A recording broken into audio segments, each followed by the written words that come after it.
Thanks to Everhood Eternity Edition and Blitworks for sponsoring this video. Stick around till the end to hear more about the game.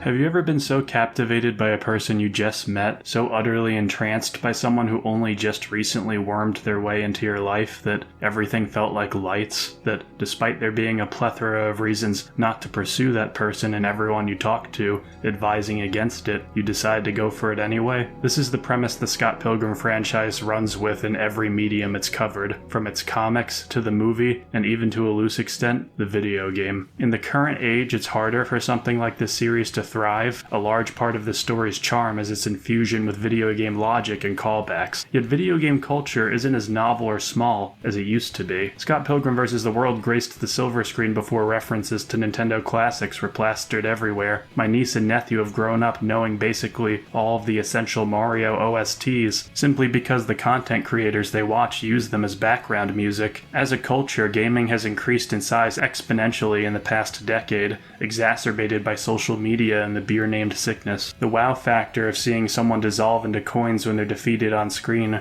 or Scott getting a one-up, isn't as strong, calling more attention to the finer parts of the story. This isn't to say that the original series or movie relied solely on those elements, but it still made things a lot more entertaining. So in the year 2023, can Scott Pilgrim carve out a place for himself? Well, we found out a little under a month ago in an animated series called Scott Pilgrim Takes Off. Regardless of your thoughts on it, I think we can all agree it's certainly not unifying its fan base, and this is in part due to the controversial ending of its very first episode. Episode 1 begins predictably enough and is almost one-for-one in lines with the film and comics. Scott, a lovable loser, bumps into the new girl in town, Ramona, and is immediately propelled into simp mode, giddy with excitement at the prospect of dating her. Problem is, things aren't so simple. Not only is Scott's world prone to supernatural things like high-octane fights and video game tropes, but he's inconveniently dating a high schooler who he doesn't have the heart to break up with. If that's not enough, Ramona's ex-love interests have assembled a league dedicated to preventing her from dating anyone else, and it isn't long before they set their sights on Scott. It's as over-the-top as it sounds. In familiar fashion, the first evil ex of the bunch interrupts Scott's band to duel him. Only this time things turn out very differently, because right before the first episode ends, Scott loses.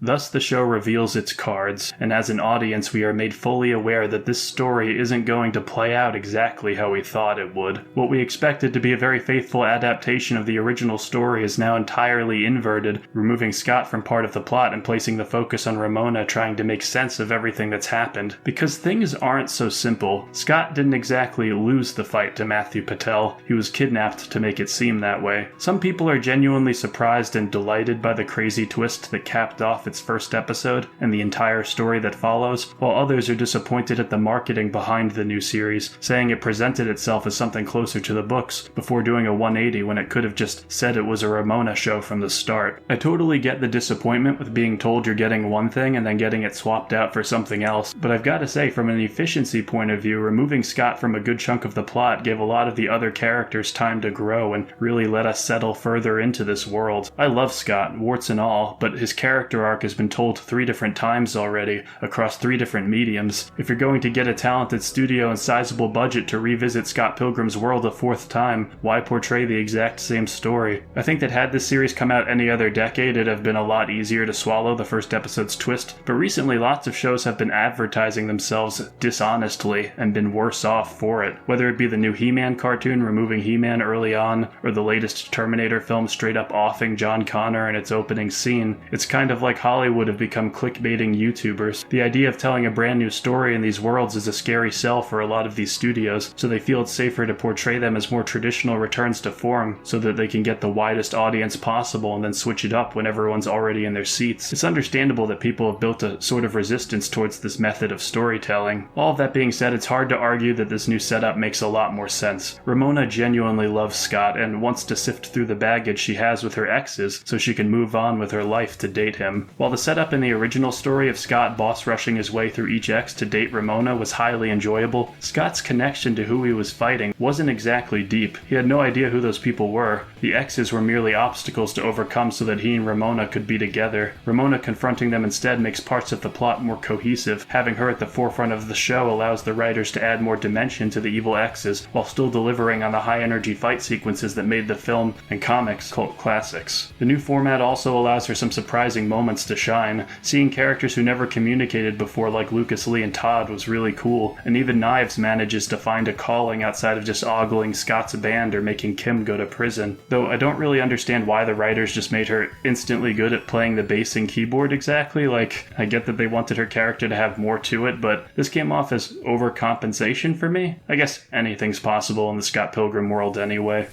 I gotta stop eating meat. The real surprise star here, though, is Matthew Patel. Seeing the Glass Joe of this universe essentially become Mr. Sandman by upending Gideon's corporation was rad, as was the fight between him and Gideon in the second episode, which is why it's unfortunate that the League as an organization and Matthew's antics take kind of a backseat early on. For all the awesome stuff we got to see from this new route the show took, there are definitely some pacing problems and decisions that seem to suffer from a frustrating lack of imagination. There's a subplot in the middle of the series that is obviously a riff on the movie adaptation, and seeing Scott Pilgrim characters dressed up as other Scott Pilgrim characters while pretending to be in a Scott Pilgrim movie gave me a sense of a franchise sniffing its own farts in a way. Like, you took this bold new direction with your story only to talk about how the story was before. It just seemed overly meta to me. I guess it still gave us a lot of hilarity. Young Neil in particular gets some funny dialogue during this episode, and Wallace gets to Wallace it up a good amount, so there's always that. It managed to catch me off guard and made me laugh a lot more than I thought it would. Brian Lee O'Malley has a really unique shade of comedy that I truly haven't seen in any other works, and this show reminded me of that. Seriously, this is a funny piece of television. All of whom you must defeat in order to date her.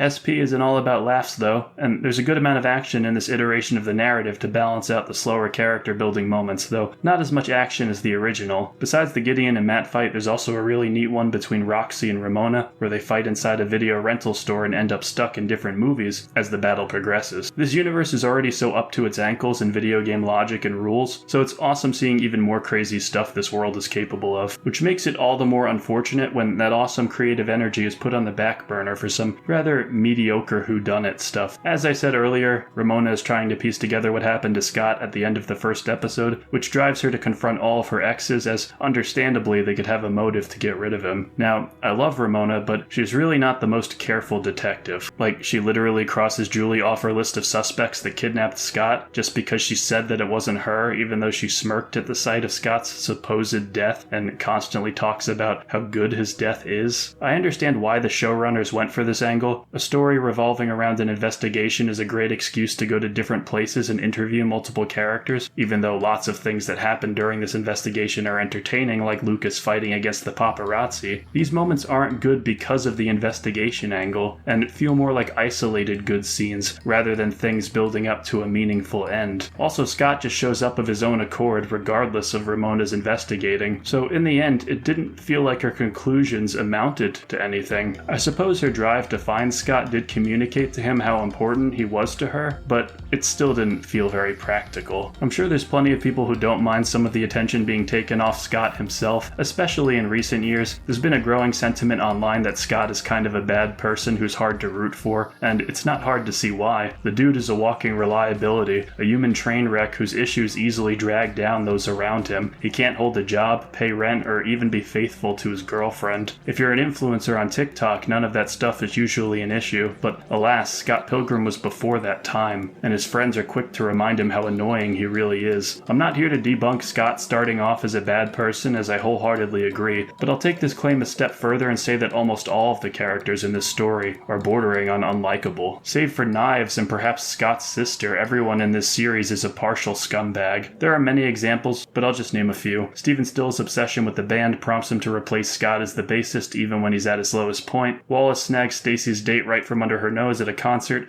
and Ramona is constantly running towards change because she's afraid of settling down with anyone no matter how many hearts she breaks in the process. That's not to say I don't enjoy these characters and think they're well written, because I very much do. They just don't strike me as a group I'd like to hang out with provided they were real people. All this is to drive home the fact that while Scott isn't the best person and could have been a more likable protagonist overall, I'd extend that criticism to practically everyone else as well. The rough edges to the cast might have made for an exhausting read, but the brief moments of peace with Scott and Ramona shined all the brighter because of how awful everything else was. Seeing the story pump the brakes and just have two characters settle into each other, even if only for a moment, was a welcome reprieve from all the baggage of this world. Little moments like that are some of my favorite scenes in this franchise, which is why I'm glad the writers nailed Ramona's love for Scott and the highs and lows that come with meeting someone new and exciting. He's mostly a mystery to her, yet despite his flaws, despite the fact that they've known each other for mere days, he found a way under her skin. Memories of their date constantly interrupt her thoughts, and seeing her recount this to other people is just really sweet. Even if other characters advise against solving the mystery behind Scott's disappearance, she wants to try anyway, much like how Scott went the distance for her when the roles were reversed.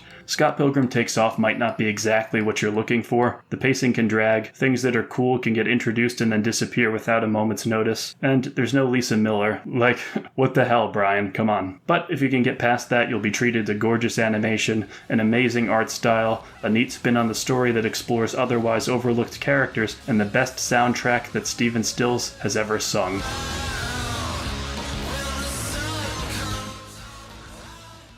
So, you've just watched Scott Pilgrim Takes Off and understandably you're in a bit of a rhythmic mood. Well, may I suggest that you channel that energy into the title Everhood Eternity Edition, an expanded version of the original game that tasks you with battling bosses on a musical grid. The Eternity Edition of the game is everything that you love about the original release, but with more content. It's available on the Xbox and PlayStation lines of consoles and contains 16 exclusive battles featuring songs from the composers of games like Donkey Kong Country, Fez, Ninja Gaiden, Mega Man, and Crypt of the Necrodancer, among others. The battles themselves are designed by the best level designers in the Everhood community, with my personal favorite being David Wise's. He definitely brings his more recent style from DKC Tropical Freeze to this one, and I love every bit of it. Click the link in the description to learn more about the game. Thanks to Blitworks for sponsoring this video.